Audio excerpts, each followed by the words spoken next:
What we're doing, one of the things that I'm doing here is assessing just what people around the place think are required. And I've spoken to rugby people, I've spoken to people at the local hotel that I'm staying in. I've spoken to businessmen and businesswomen around the place to try and get a feel for what World Rugby could do to help Fiji.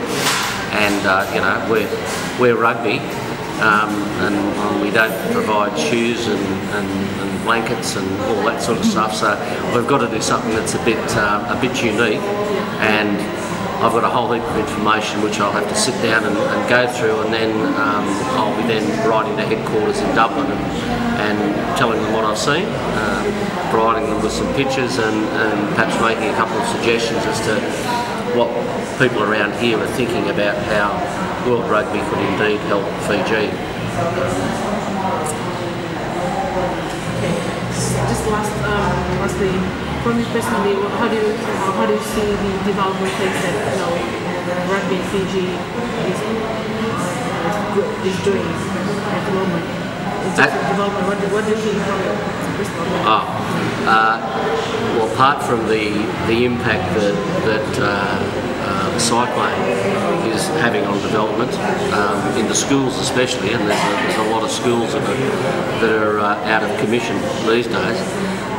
Up until this point in time, development is going extremely well in Fiji. They've got some very good staff in development. With Sally Sorabaki, the head of development, and Tony Thorpe, who's the general manager of rugby, have been driving the development programs exceptionally well. Women's rugby with Vela is going gangbusters. I think that along with the tremendous efforts of the Fijiana team on the field, and the men's and the women, and the men's sevens with Ben, and the men's 15s with John McKee and the rest of the crew. They've put on great performances on the pitch. It's been mirrored by the development area, and we've just got to make sure that it all fits together, and we give Fiji Rugby as much help as we can to take them to that next level come the next World Cup and the World Cup after. Thank you very much.